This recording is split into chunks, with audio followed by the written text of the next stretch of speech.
Have you ever wondered about the mysteries our ancestors faced? Not just the daily struggle for survival, but the chilling, unexplained events that became legends whispered around the campfire for generations. Today, we delve into one such story, a tale from the dawn of humanity.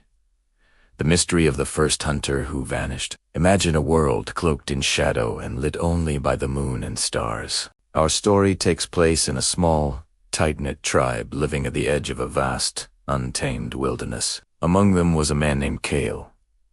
He wasn't just a hunter, he was Asterisk.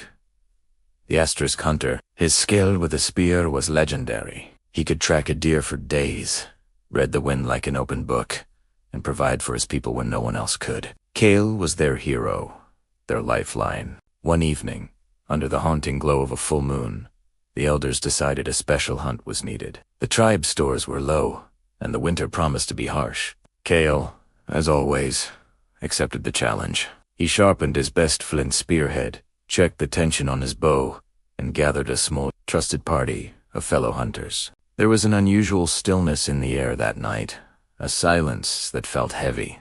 But Kale was fearless. He gave a reassuring nod to his family, promising a swift return with a bounty to feast on. As the hunting party ventured into the dense forest, the silver moonlight cast long, dancing shadows that played tricks on the eyes. They moved with the practiced silence of generations, their senses on high alert. Ours passit. They tracked the faint trail of a giant elk, its hoof prints clear in the damp earth. Kale, leading the way, was in his element. He signaled for his companions to spread out, to encircle their prey for the final strike. It was a maneuver they had performed countless times.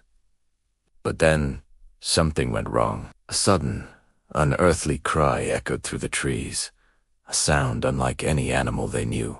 It was sharp, guttural, and seemed to come from everywhere at once. The other hunters froze, their hearts pounding in their chests. They called out for Kale, but their calls were met with only silence, swallowed by the oppressive quiet of the forest. Panic began to set in. They regrouped, their torches flickering nervously, and began to search for their leader. They found his spear first. It was thrust deep into the ground, not broken, but planted, as if in a sudden, desperate act of defiance. And beside it were the footprints. They were Kale's, clear and distinct, but they were mingled with another set of tracks, prints so strange they made the seasoned hunter's blood run cold. They were not from any known beast. They were large, almost man-like, but grotesquely elongated, with long, sharp claws that had dug deep into the soil.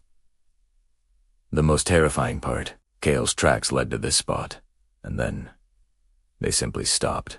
The strange prints, however, continued on, deeper into the forest, before vanishing as abruptly as they had appeared. There was no sign of a struggle, no drag marks, no drops of blood. It was as if Kale had been plucked from the earth, spirited away into the night. The other hunters, terrified by what they had seen and what they hadn't, fled back to the safety of their camp, their faces pale with fear. The news of Kale's disappearance devastated the tribe.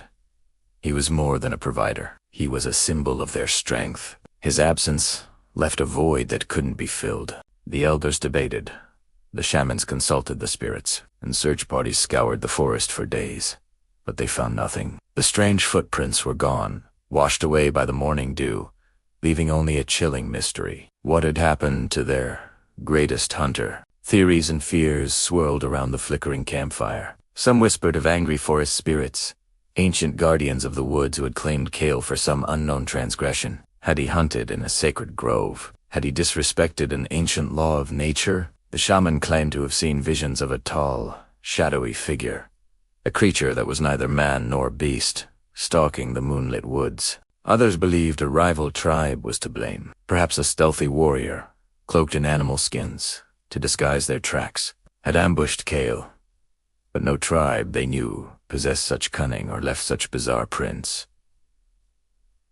And why take only Kale? Why leave his spear and no other trace? The logic didn't add up, and the fear of a human enemy was soon overshadowed by the terror of the unknown. A more chilling theory emerged from the younger hunters, one they barely dared to speak aloud. They wondered if Kale had encountered a creature they had no name for, a predator that hunted the hunters themselves, a monster that walks on two legs and stalks its prey under the light of the full moon. This idea planted a seed of primal fear that would haunt the tribe for generations. The forest, once their provider, now felt like a prison, its edges patrolled by an unseen horror. The disappearance of Kale changed everything. The tribe's confidence was shattered. Hunts were no longer bold expeditions, but fearful, necessary tasks.